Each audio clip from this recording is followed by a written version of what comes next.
Last night, the Red Sox beat the Yankees to move on to the ALCS. Red Sox legend and Fox analyst David Ortiz posted this message from unexpected Boston fan Cardi B on her Instagram.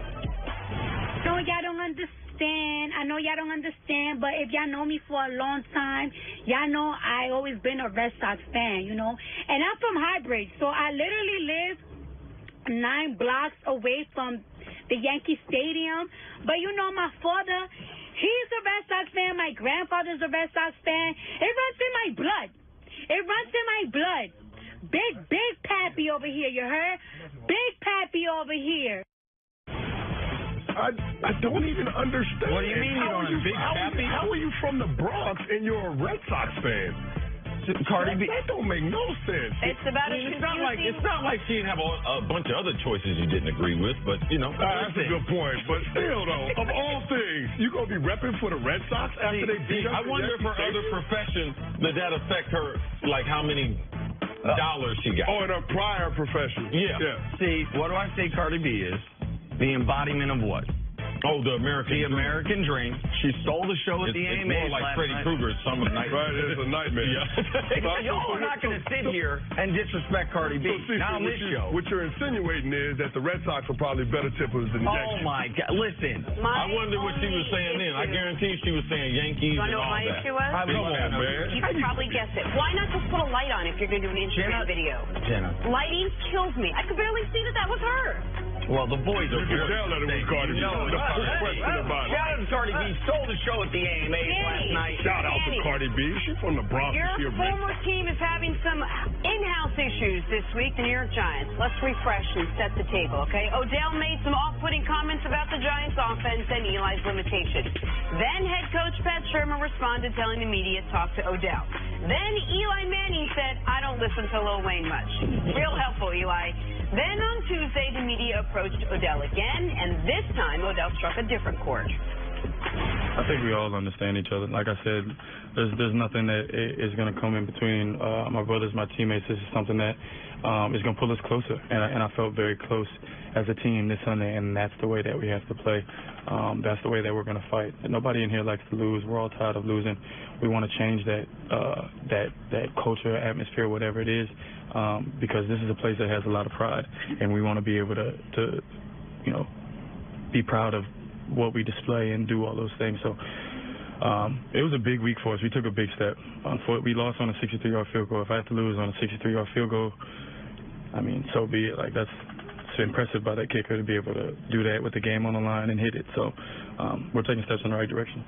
All right, Chris, give us a peek inside how an NFL locker room works. When someone calls out someone else on the team, how much does that sprinkle to the rest of the players? How much does that carry over from week to week? Is it like you said, are they all on the same page, all's forgiven, they know what his intentions were, or is this something that's going to sort of manifest itself into something bigger? Well, here's what I'll say. For a Giants offense that's struggling to find their identity, this certainly didn't help matters. And while there is some truth to some of the criticisms that Odell had for the team in general, the offense specifically, I don't think it does anybody any good to make that public. Like, there was nothing to be gained by having that one-on-one sit-down with Josina Anderson. Like, I mean, and then beyond that, it's so strange having Lil Wayne sit right next to you. Like, I don't even know why he was there. It's not like Lil Wayne can provide some insight into the Giants or something that's going on with the team. So if you have something to say about your teammates, to have somebody like that there present at the interview didn't make a whole lot of sense. But beyond that, just looking at what he had to say, I feel a way about him not addressing his teammates first before doing that interview. And the way we know that he didn't address his teammates is because he asked Pat Shermer Saturday night before the game at the hotel if he could talk to the guys about some of the commentary that was leaked before the interview was made public Sunday morning before their game against the Panthers. But in looking at this situation, I don't think that it helps the chemistry in that locker room. And that's been a big issue for this team the last couple of years. Odell Beckham Jr., somebody that the Giants organization is looking at in a leadership position, he didn't take advantage of his position. He didn't do the right thing by his team. I just want to make sure it's clear to the audience. Odell didn't call out a host of players. He called out play calling, and he criticized Eli. He said there was he didn't say anything about the offensive line. He didn't say anything about the defense. He didn't say anything about the other wide receivers. He didn't say anything about Saquon. He criticized the scheme, which is coaching, and the quarterback. Do you disagree? Yeah, I disagree, because he did say, as a team, we don't play with heart, we don't play with energy. I bring those things to the table every single game. I play with emotion, but he says our team doesn't play with heart, they don't play with energy. Now, to me, it sounds like he's being critical of all his teammates. So you felt that was go ahead, see. Well, who's he talking about then? I thought that the pointed comments were about Eli Manning. I didn't. What about the heart thing? We can't have selective hearing. He said all these things. Agreed. And when you say that you're on a team, it's been like, hey man, we're doing the show. I'm doing my show with some heart and some passion, without saying anything about y'all, so it's implied. It's implied. But well, then let me ask you this, because I feel like those are comments we hear in the like. What about this? We need to be tougher. Who says that? We hear guys every week. No. Guys in interviews speak for themselves. If not, they throw themselves involved in it. As a defensive player, you know something, Canty? We need to be tougher this week. You include yourself in it. He didn't include himself in it. He said, I play with heart. We don't play with heart. So he removed himself from the group. This is the thing that we must understand. There's different rules in team sports. Certain things, when you say, they imply certain other things. You can't say, I'm your brother, and then as soon as somebody put a mic in your face, you tell them about, hey, man, you know something? My little brother wets the bed. You know something? My little brother, he eats boogers. You know something? My brother, like, you can't do those types of things. Like, you might say that to my face and everything, but when we go outside, we got to present a united front. Now, I'm a guy that's been in this position that Odell's been in before. I've made a lot of mistakes. I was very, very immature. But along the way, unless I really was honest with myself, that's when I became to grow. Odell's not being honest with himself. Him and his brothers are not on the same page. When they don't have a speaking role and you have one and you've said things about your teammates, we're not on the same footing. They didn't get a chance to say anything. They didn't have to get up in front of the team and apologize. Odell had to get up in front of the team and apologize. So trying to act like we're on equal footing, no. He should be like, you know something? We're trying to work towards something. I made a mistake last week. Take ownership in what you did. And he should regret what he said. He went back and said, no, I don't regret it. That's part of being young. I remember making those excuses. I mean, just saying, you know something, I wish I would have done a little bit different. My comments right there weren't measured the right way. They weren't taken out of context. So that's the part that I don't see the growth. I would like to see young people, when they make mistakes, just fess up to it and then try to move on from it. Well, but when you guys say we can't have selective hearing, we do also have to recognize he said after the game, I'm trying to be a leader, I'm learning on the fly. That might not be a full mea culpa, but that is him saying, this wasn't pitch perfect. I didn't do this exactly the way I wanted. The reason I brought up the Eli part is there is amongst Giants fans and amongst the Giants organization, understandable, real loyalty to Eli Manning.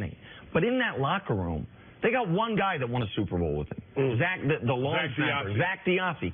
That's it. It has nothing to do with Super Bowl. When you decide I'm going to play a team sport, you're signing up for a certain number of things. Eli Manning, as being one of the few Walter Payton winners as Man of the Year, he deserves a certain amount of respect just because he's my teammate. Forget what he's accomplished. I'm not going to tell people secrets that we know about the team. You know the reason why? I know the Giants got a book on Odell. The NFL got a book on Odell. The Giants don't go to the streets and tell people everything about Odell. But there's stuff I know the Giants know. They don't say nothing in the press conference. They put on a good face because they've been doing this for a long time.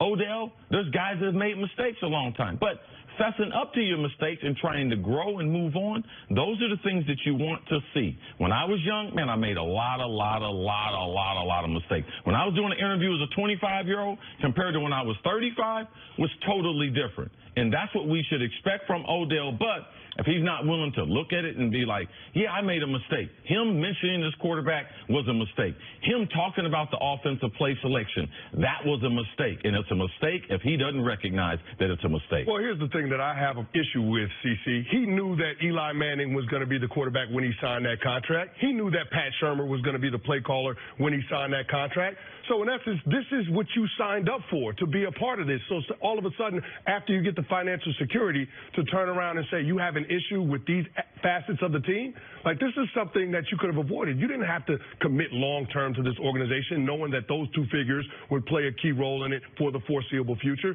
But he did that. So if you accepted that responsibility by signing the contract, then you have to accept everything that comes along with it. And the fact is, you're a leader in that locker room, whether you like it or not. And if you're trying to lead, there are just certain things that you cannot do. You cannot air out the business of the team. You have to look at every opportunity when you talk to the media as a chance to address your teammates and set the agenda for the team moving forward. With the offense having to be the catalyst for how this Giants team is going to have success this year, you've got to help that group find an identity. Right. But being able to do this interview, doing this and putting this out there, just creates another distraction that your coaching staff and your teammates have to deal with. And that's the thing that I have a problem with. Especially in a short week, because the Giants and the Eagles are going to play Thursday night, and a lot of that will come to a head. Good luck. Chris, we'll see you later on the show. Coming up, did Des Bryant admit he was never #1 wide receiver? That's next on First Things First.